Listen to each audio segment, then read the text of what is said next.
كل بيت أنت ساكنها.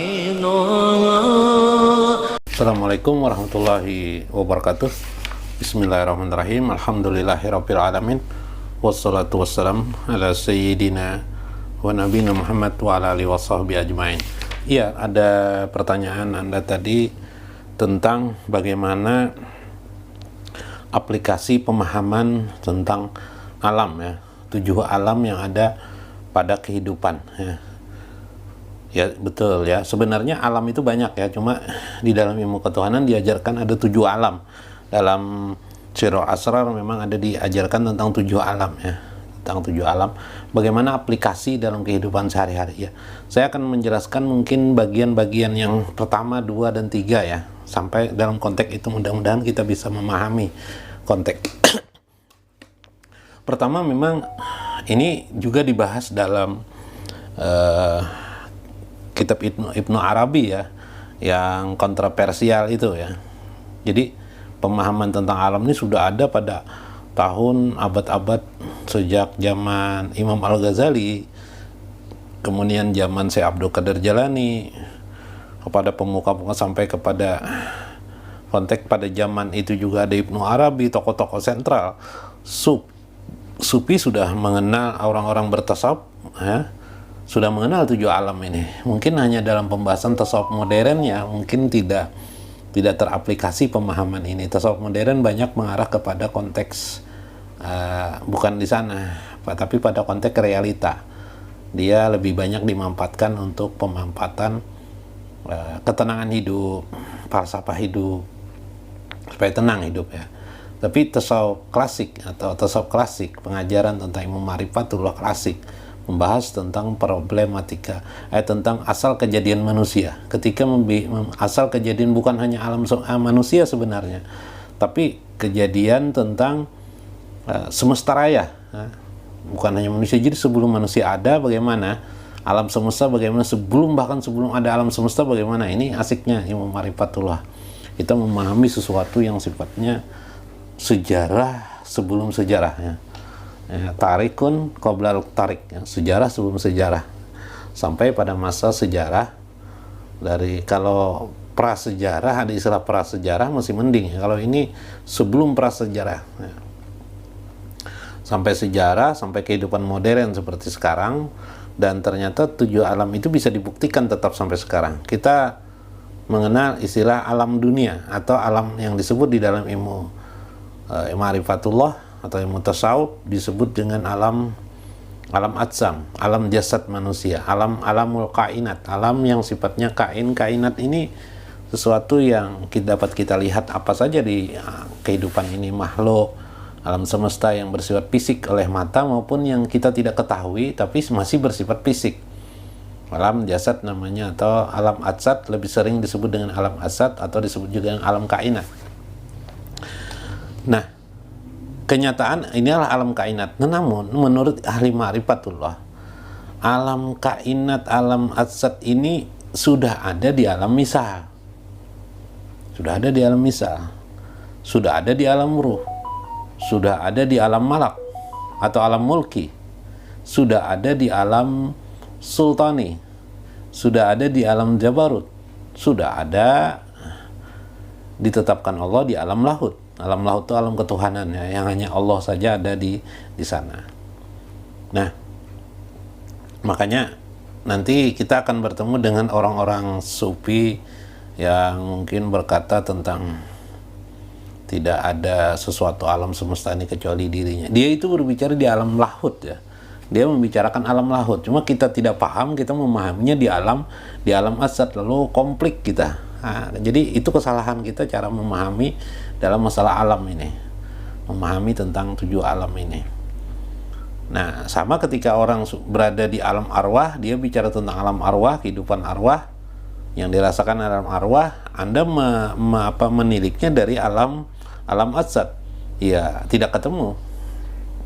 Nah, karena itu memang untuk itu memang kita memerlukan pemahaman terhadap masalah itu. Ya mungkin saya waktu awal-awal juga lama ya, berapa 30 tahun yang silam mungkin ya, atau berapa tahun silam saya lupa, tapi saya juga bingung kenapa jadi ada pembicaraan alam seperti ini. Guru-guru kita juga mengajarkan itu, tapi kadang ada teksnya kita tidak bisa mengerti hal yang lebih dalam, memperdalam terus. Artinya apa?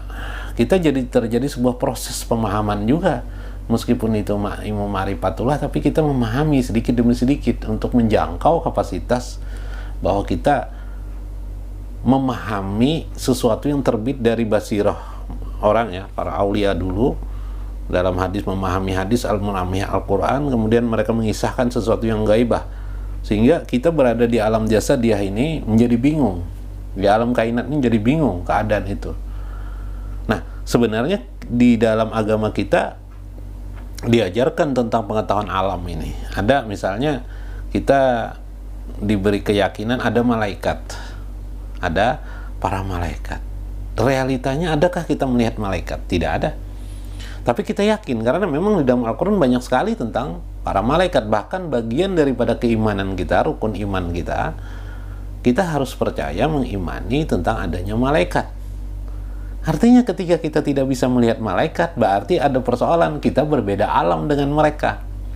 Hanya alam mereka lebih tinggi daripada alam kita. Makanya kita disebut dengan alam dunia, artinya ad-dunia itu artinya rendah. Secara kebahasaan artinya rendah.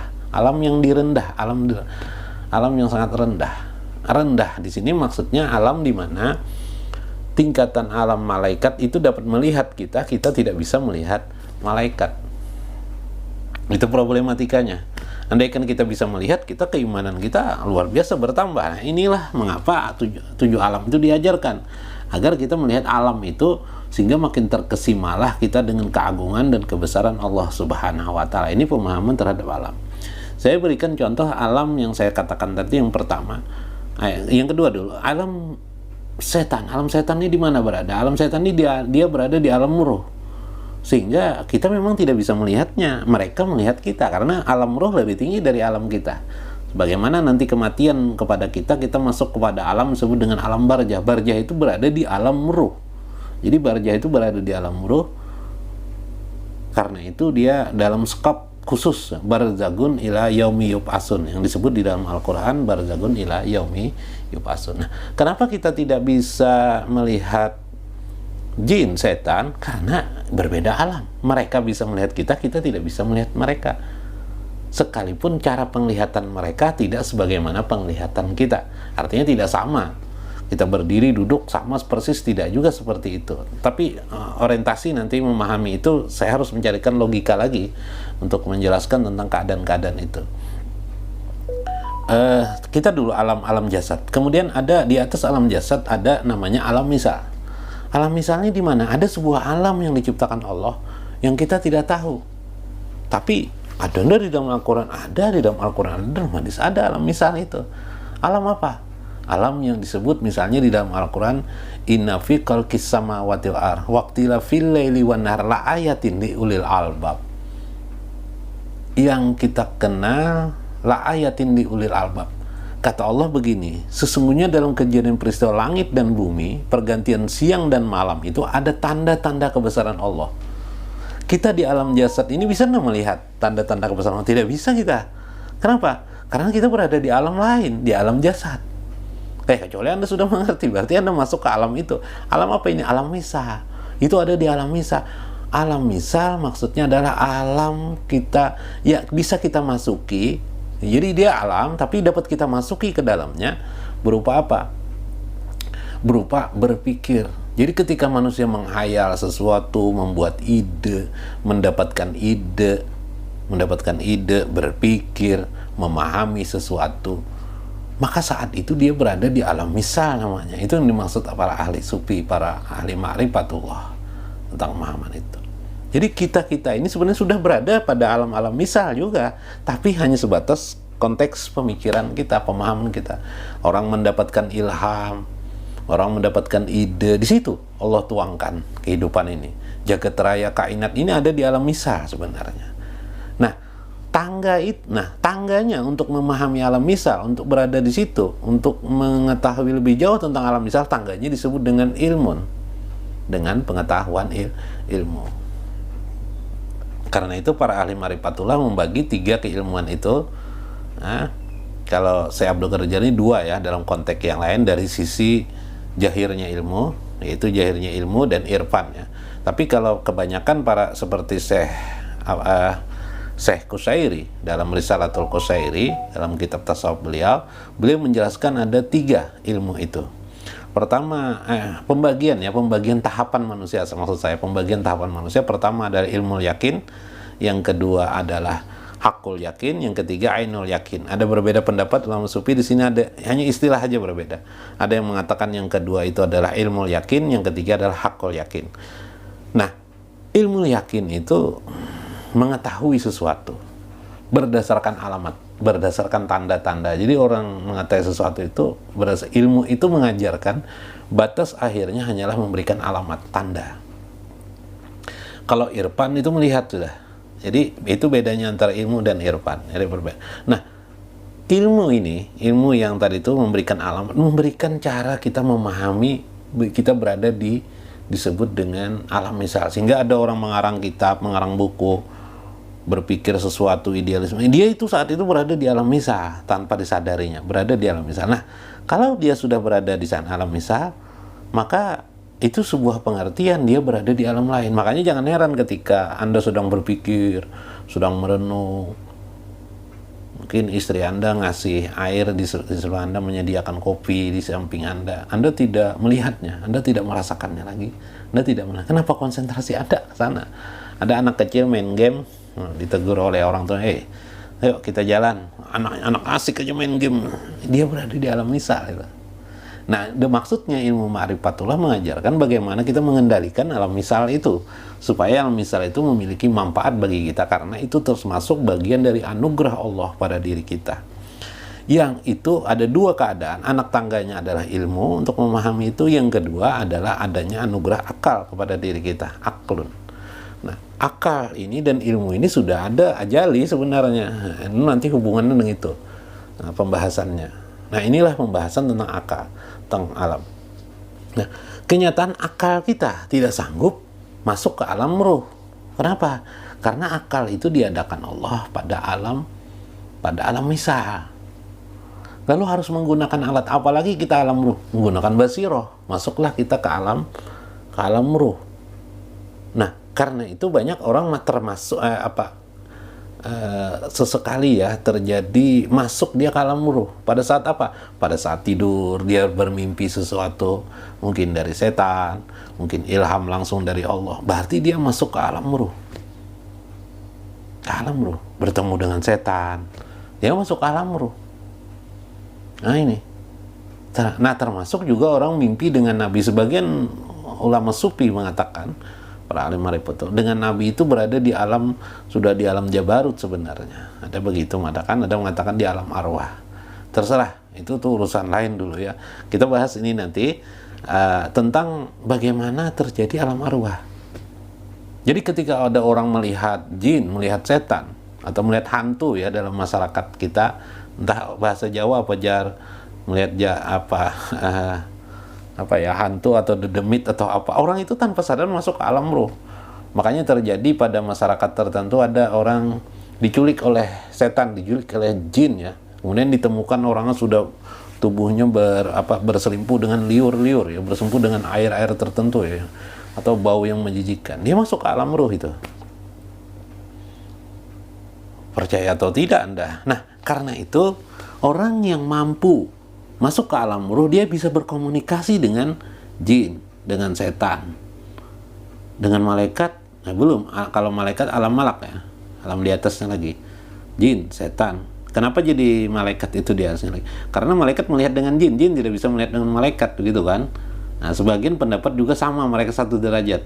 Nah, 1 derajat ada mengatakan begitu. Nanti kita buat skesta logika lagi nanti, memahami tentang itu, beberapa ayat Al-Quran, hadis untuk konsentrasi ke sana.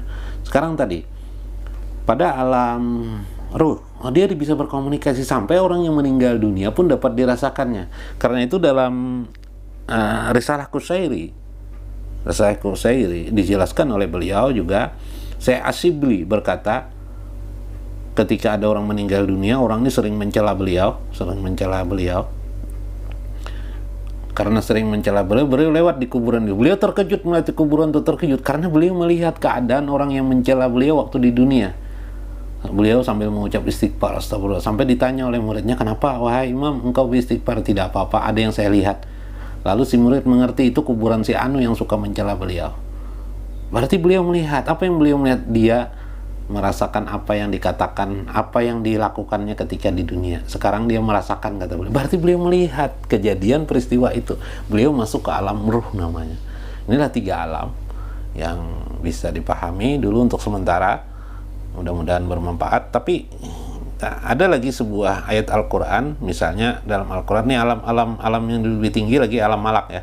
Misalnya di dalam Al-Quran tuh, qalu rabbunallah sumastaqamu tatanazzalul malaikah ala taqafu wala tahjanu. Jadi manusia bisa ke alam malak, bisa. Ini ayatnya. Ayatnya mengatakan sumastaqamu. Kemudian qalu rabbunallah, mereka yang mengatakan Tuhan kami adalah Allah, sumastaqamu, kemudian mereka istiqomah, tatanazzalul malaikah ala taqafu wala tahjanu. Maka turunlah, datanglah malaikat berbicara kepadanya, ala taqafu wala tahjanu, jangan kamu takut dalam kehidupan dunia ini. Tatanazzalul malaikah, turun malaikat kepada anda. Lailatul Qadar, ketika orang dapat Lailatul Qadar, Allah berfirman dalam Al-Quran Lailatul Qadar tentang khairun min alfi syahrin. Tanazzalul malaikah ala tanazzalul malaikatu warruh fiha bi'izni rabbihim min kulli amrin. Salamun qaulam mir rabbir rahim.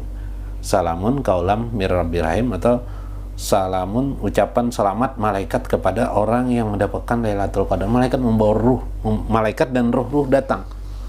Nah, ruh-ruh datang. Maka ketika itu mereka mendoakan Anda, memberi selamat kepada Anda mendapatkan Lailatul Qadar. Yaitu alam para malaikat, yang di situ ada alam malaikat. Mereka bisa turun ke alam jasad. Ya, misalnya pada kasus ketika Nabi Isgora, ya, ketika Nabi di dalam goa, ya, ketika goa itu Pilgori ya, ketika Nabi di dalam gua, kemudian Nabi bersabda kepada Abu Bakar, ya Abu Bakar, la tahzan innallaha ma'ana. Wahai Abu Bakar, la tahzan innallaha ma'ana, janganlah kamu takut, Allah bersama kita. Lalu tatanazzalul malaikah, maka turunlah para malaikat ketika itu. Nah, lantarauha, yang kamu tidak bisa dilihat tapi turun. Banyak cerita ini juga nanti dalam konteks bukan hanya Al-Quran tapi juga hadis dan yang mauquf. Para sahabat-sahabat bercerita antar sahabat-sahabat yang lain yang mauqufnya pada sahabat, bagaimana pada peristiwa peperangan-peperangan itu mereka melihat orang-orang berjubah putih ya, berjubah putih membela mereka, melawankan atau membela mereka, ikut membantu mereka dalam peperangan. Ini adalah alam malak yang bersatu dengan alam jasadiah. Ketika itu para sahabat melihat dalam peperangan itu. Di antaranya peperangan Hunain yang dilihat sahabat, peperangan Badar, bahkan pada perang Uhud ya sebenarnya. Cuma perang Uhud itu akhirnya kaum muslimin kalah Uhud yang pertama, selanjutnya sore harinya kaum muslimin dapat membangun lagi untuk menang. Nah, itu riwayatnya. Nah, yang kedua itulah mereka melihat para malaikat turun yang menolong mereka. Ini adalah menggambarkan tentang alam yang disebut dengan alam malaikat. Demikian juga cerita tentang masalah nanti Isra Mi'raj. Nah, masuk ke alam 4. Ke alam 4 ini manusia bisa ndak ke sana? Bisa yang terjadi. Maka sehingga dia dapat berdialog dengan malaikat, ya, dengan para malaikat. Tapi hanya orang-orang tertentu, karena malaikat ini suci, maka yang bisa berdialog dan melihat mereka rata-rata juga adalah orang-orang suci, kecuali memang Allah menghendaki malaikat itu menemui seseorang. Karena itu dengan memahami 4 alam ini saja sudah dapat menjawab beberapa persoalan. Misalnya bagaimana Nabi Khidir bisa datang kepada seseorang, itu pada level alam arwah ya, alam ruh. Pada alam ruh mereka dapat terjadi kondisi mana terhubung dengan manusia. Karena itu orang ahli ma'rifatullah tidak mempersoalkan lagi soal Nabi Khidir apakah masih hidup sampai sekarang atau tidak. Bagi mereka mati dan tidak itu tidak ada perbedaan, karena sudah mempelajari alam ini tadi tuh, 4 alam ini tadi. Kalau kita yang syariat johir komplit ya. Berdasarkan riwayat ini Nabi Khidir masih hidup, berdasarkan ayat ini Nabi Khidir pasti mati karena dia manusia. Itu kan kita, itulah memahami dengan ilmu. Adapun yang memahami dengan irfan tidak begitu, melewati metode 4 alam ini salah satunya. Kemudian masuk lagi ke alam yang disebut dengan alam mulki, alam sultani, di mana di sini sudah pada makom seseorang berada di kerajaan Allah. Inilah yang atau disebut dengan kekuasaan Allah Subhanahu wa taala. Malaikat pun tidak bisa memahami ini. Menurut Syekh Abdul Qadir Jalani, ada pendapat ahli sufi yang mengatakan bisa, malaikat bisa mengetahui di sini. Ada yang mengatakan tidak. Yang mengatakan masuk malaikat bisa ke alam mulki ini adalah ketika mereka berada di aras. Para malaikat yang berada di aras, yaitu malaikat yang disebut dengan malaikat muqarrabun. Jadi ada 2 malaikat, ada kelompok malaikat yang umum bertugas, ada lagi malaikat al-muqarrabun yang khusus dia yusabbihu lillahi, bertasbih, bertahmid kepada Allah Subhanahu wa taala, sujud dan rakaat, yaitu malaikat al-muqarrabun. Orang-orang dekat ini disebut mereka berada alam mulki. Karena itu di dalam hadis bisa Anda lihat juga dalam kitab Tanqihul Qaul yang dikutip oleh Syekh Nawawi, pendapat Syekh Abdul Qadir Jalani juga, bahwa ada sebuah hadis yang mengisahkan tentang di mana para malaikat tidak mengetahui amaliyah seorang hamba. Di antaranya adalah zikir seorang hamba. Nah, itu nanti bahas masuk dalam zikir an-nafs ya, zikir an-nafs dan zikir an-nafs, termasuk juga nanti zikir ruh seorang hamba ya, yang di situ malaikat terlewatkan sehingga zikir itu tidak tercatat di sisi malaikat yang biasa, tapi diketahui oleh malaikat al-muqarrabun, malaikat yang dekat di sisi Allah Subhanahu wa taala. Kemudian masuk lagi setelah itu alam Jabarut. Nah, alam Jabarut ini alam kebesaran keagungan Allah, sudah tidak bisa lagi malaikat masuk ke sini.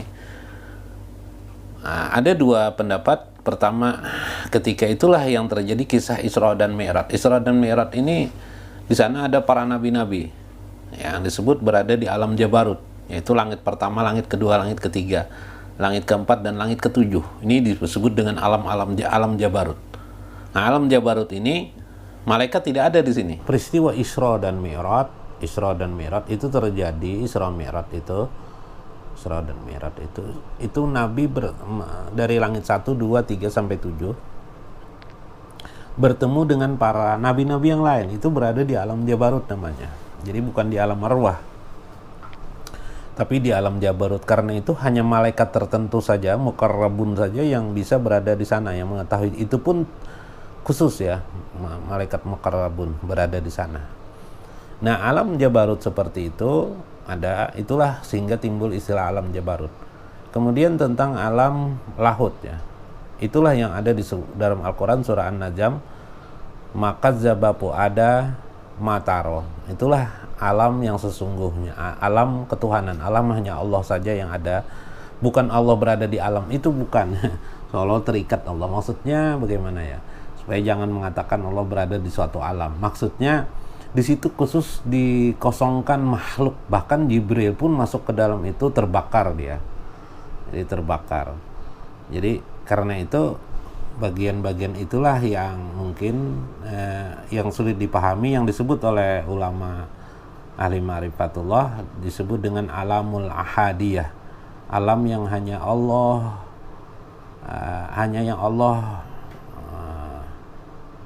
hanya Allah dengan alam kekuasaan Allah Subhanahu wa taala, alam yang Allah memberikan kekuasaan di dalamnya. Tidak ada satupun makhluk, bahkan malaikat, yang akan berada di sana. Mudah-mudahan bermanfaat bagi kita pengetahuan ini. Wallahul muwaffiq wa aqwamut thoriq. Wassalamualaikum warahmatullahi wabarakatuh.